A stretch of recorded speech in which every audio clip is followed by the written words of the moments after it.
Todos alguna vez hemos estado en situaciones que nos invitan a preguntarnos, ¿por qué soy como soy? ¿Por qué las demás personas piensan y se comportan de manera distinta a mí? Más que preguntas filosóficas, son cuestiones que aún presentándose de manera espontánea, nos ubican en la necesidad de conocernos a nosotros mismos. Algunos tenemos ese constante interés junto a toda una extraordinaria gama de inquietudes. ¿Qué nos motiva? ¿El comportamiento es heredado? ¿Qué influencia ejerce el ambiente en nuestra personalidad? ¿Cómo funciona mi cerebro? ¿Hay un comportamiento normal y uno anormal? ¿Dónde termina la percepción y comienza la realidad? Como psicólogos, estas inquietudes nos llevan a transitar el camino hacia la más cercana y certera comprensión de la máquina autónoma más compleja que existe, el ser humano como individuo.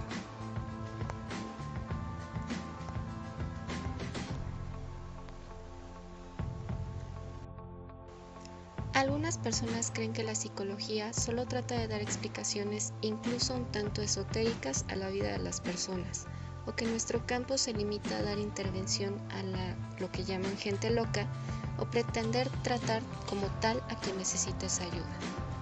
También confunden en muchos aspectos a la psicología con la psiquiatría, sobre todo en el ámbito clínico, esperando que parte de su tratamiento sea con base en medicamentos, lo cual compete solamente a aquella rama de la medicina para el tratamiento de deficiencias mentales o patológicas.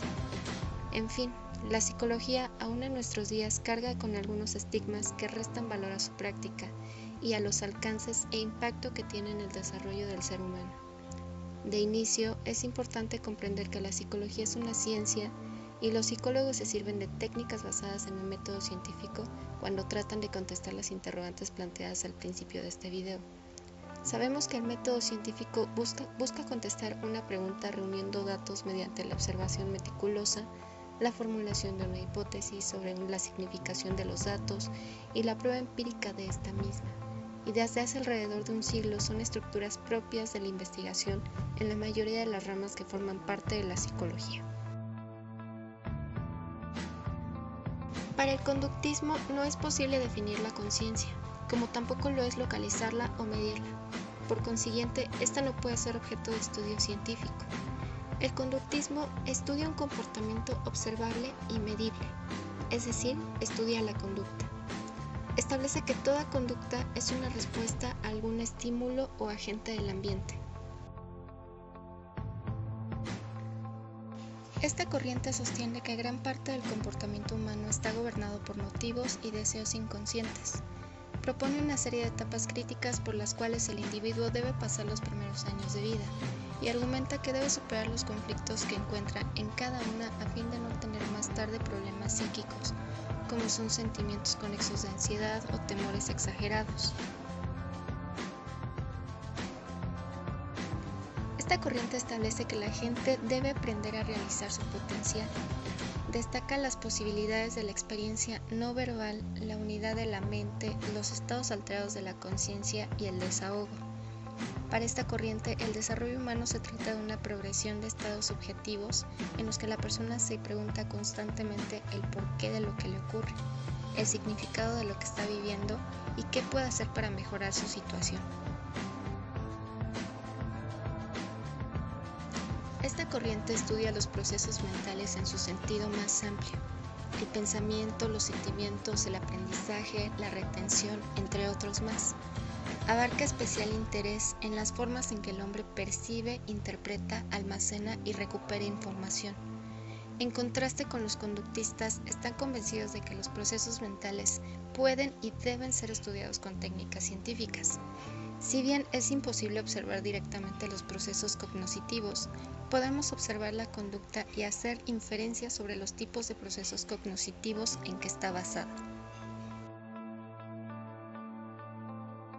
Ahora vamos a examinar los tipos de intereses y preocupaciones que guían a los psicólogos. A medida que estos analizan los problemas que el ser humano como objeto de estudio les plantea, se encuentran con nuevas interrogantes que requieren examen. Esas preguntas a su vez plantean otras y así sucesivamente. De esta manera nacen nuevas áreas de investigación y los psicólogos se van especializando cada vez más.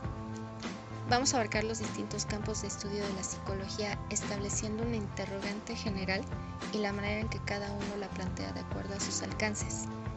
El punto a examinar sería: ¿hay diferencias sexuales, es decir, entre hombres y mujeres, en el comportamiento y a qué se deben? Estudia el desarrollo mental y físico del hombre en todos sus periodos de vida, es decir, desde el prenatal, la niñez, pasando por la adolescencia, la edad adulta hasta la vejez. Esta rama, por ejemplo, puede estudiar la edad en que comienzan a aparecer las diferencias sexuales en el comportamiento y saber si aumentan o disminuyen a medida que los varones y mujeres envejecen y cuáles son las causas. Investiga en qué medida el comportamiento se debe a las condiciones físicas del organismo. Se concentra en el estudio del cerebro, el sistema nervioso y la bioquímica del cuerpo.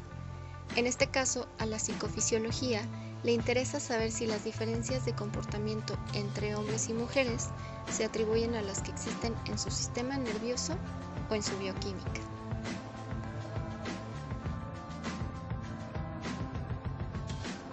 Investiga procesos básicos como el aprendizaje, la retención, la sensación, percepción, cognición, motivación y emoción.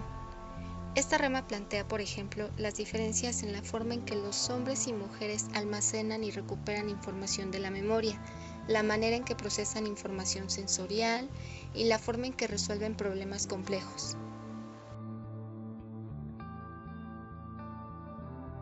Aquí los psicólogos estudian las diferencias en los rasgos de los individuos, como la ansiedad, sociabilidad, autoestima, necesidad de logro, la agresividad. De acuerdo a nuestra pregunta a examinar, los psicólogos de la personalidad les interesa saber si esas características y otras difieren entre hombres y mujeres.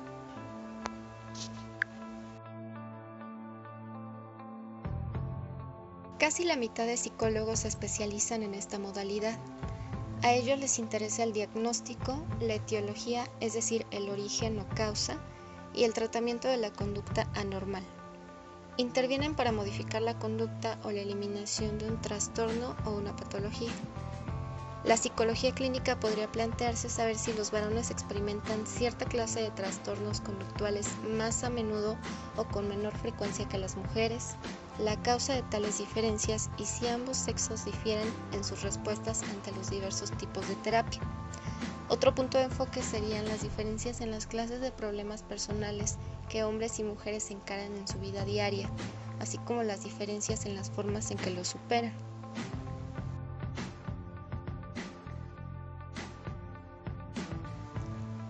Esta rama investiga la influencia mutua que las personas ejercen entre sí. Aquí tocaría, por ejemplo, saber si los varones y mujeres difieren en sus respuestas a los mensajes de persuasión. Investigarían las clases de papeles que tienden a desempeñar incluso en los grupos sociales.